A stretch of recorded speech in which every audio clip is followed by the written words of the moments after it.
Bom dia, meus amores, sejam bem-vindos a mais uma aula aqui com Tiane.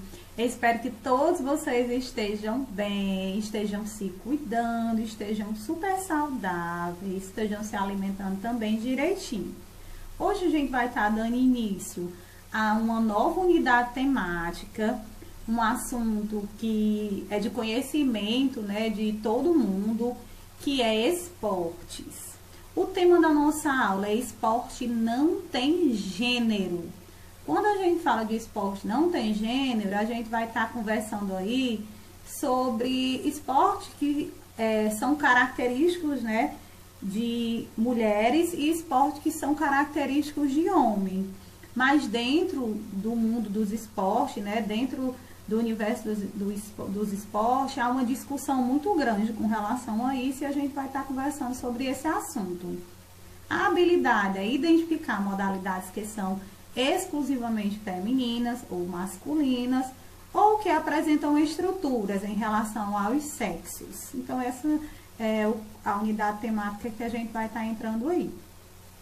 Esportes específicos do sexo feminino e do sexo masculino.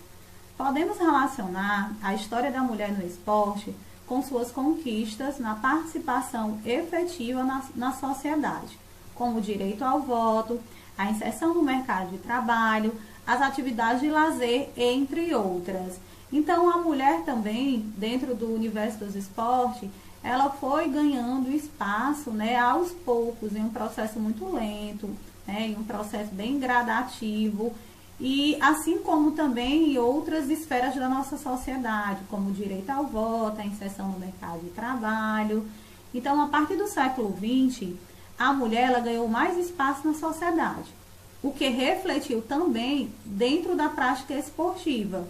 É o que se verifica, por exemplo, no atletismo, ao conquistar o direito de participar das provas de marcha atlética e da corrida com obstáculos, anteriormente destinada apenas a homens. Então foi a partir mais ou menos do século XX que a mulher também ela começou a ganhar espaço dentro da prática esportiva. E aí elas vieram lutando, né, por esse direito e conseguiram participar aí das provas de atletismo que antes era apenas destinada para homens. É verdade que alguns esportes recebem algum tipo de modificação para atender a demanda física do sexo feminino, como é o caso do handebol. No handebol, a gente tem um peso que é de 2,45 para homens e para a mulher esse peso vai ser menor da bola, certo? Assim também, como no voleibol, a gente tem uma altura, né, da rede e que para homens, né, é mais alta e para a mulher, para atender as demandas físicas, né, ela é menor. Então, há algumas diferenças dentro das regras aí dos esportes que vai estar fazendo essa diferença pelo sexo masculino e sexo feminino. Então, o que há de discussão dentro do esporte é justamente essa divisão, né, essa diferença que faz entre o sexo masculino e o sexo feminino. Esporte não tem gênero. Com base nesses dois exemplos, caberia uma reflexão sobre quanto esse tipo de regulamentação, pautado exclusivamente nos marcadores das diferenças entre os sexos, é usado como parâmetro de perpetuação das desigualdades de gênero e da invisibilidade das diferenças antropométricas presentes em ambos. Afinal de contas, não se pode assumir que existe um homem e uma mulher padrão, né? Então, não existe um homem e uma mulher padrão. O que há em discussão aqui é que dentro do esporte tem alguns marcadores que vão fazer diferença pelo simples fato de ser homem e de ser mulher. E aí essa discussão dentro do esporte, ela vem dizer que isso não são indicadores, né, para fazer diferença. Por que a rede deve ser mais baixa para o sexo feminino, por que a rede deve ser mais alta para o sexo masculino, por que as mulheres não podem participar de determinadas lutas, por que os homens não podem participar de determinada ginástica. Então, esses marcadores, eles dizem que são insuficientes para determinar realmente a diferença entre a prática esportiva do sexo feminino e do sexo masculino.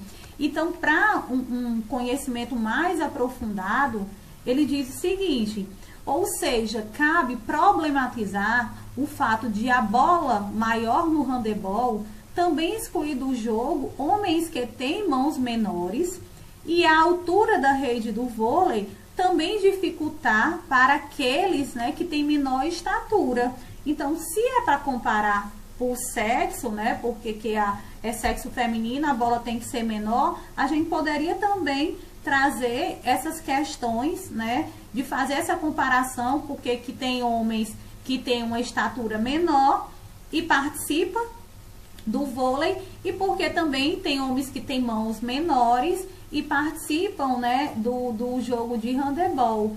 Então, essas questões poderiam também ser problematizadas, já que a diferença aí que está sendo feita é só pela questão do gênero. Gênero feminino tem essas adaptações, gênero masculino tem essas adaptações.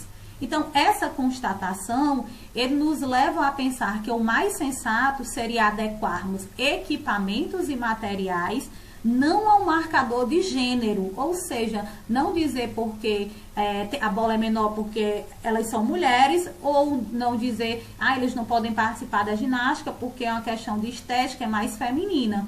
Então, não deveria haver essa diferença dentro do esporte pelo gênero, mas eles dizem que é pelo marcador antropométrico, independentemente do gênero do participante, porque a partir do marcador antropométrico, que a antropometria é o estudo que ela vai estar realizando nas questões físicas e biológicas. Então, é o estudo da antropologia física ou biológica que se ocupa de analisar os aspectos genéticos e biológicos dos seres humanos e compará-los entre si. Então, seria mais viável que, para mim indicar que um esporte seja do sexo masculino ou do sexo feminino, fosse feita uma análise antropométrica, que é um estudo mais aprofundado das partes do corpo humano.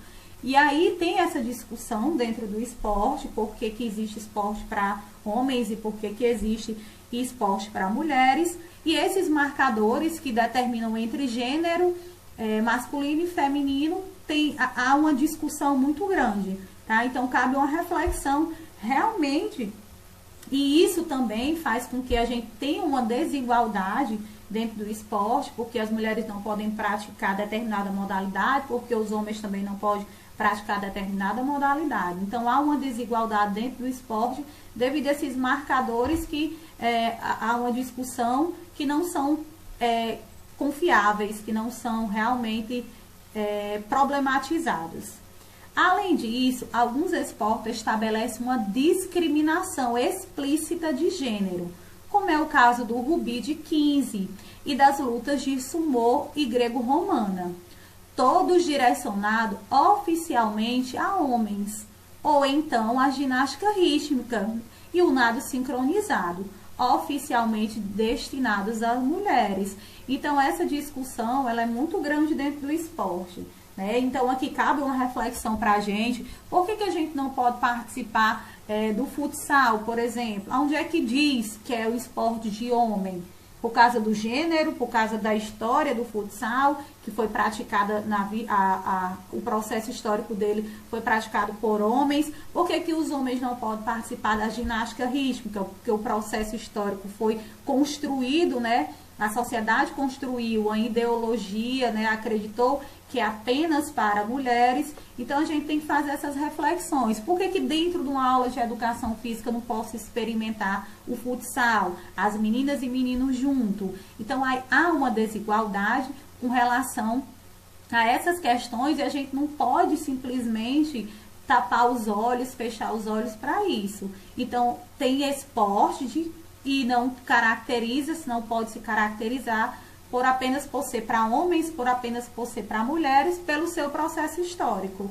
Então, é uma problematização que a gente entra em discussão, porque dentro da escola também a gente vai ter essas questões. Então, a gente vai ter que dizendo que basquete é para menina, sendo que basquete não é para homem, sendo que basquete é mais do sexo feminino, não. A gente tem que discutir, fazer uma reflexão sobre isso, né? Porque dentro da nossa casa mesmo, acredita-se que algumas tarefas sejam apenas para mulheres e algumas tarefas sejam apenas para homens. Não é assim que a gente tem que pensar, não. Então, o mesmo direito que o homem tem, a mulher deve ter, e vice-versa. O mesmo direito que o homem tem, a mulher deve ter, e o mesmo direito que a mulher tem. Então, meus amores, Chiane fica por aqui. Eu espero que vocês consigam compreender o nosso conteúdo sobre esporte não tem gênero. E Chiane também vai encaminhar uma atividade para vocês realizarem em casa. Um cheiro e até a próxima aula.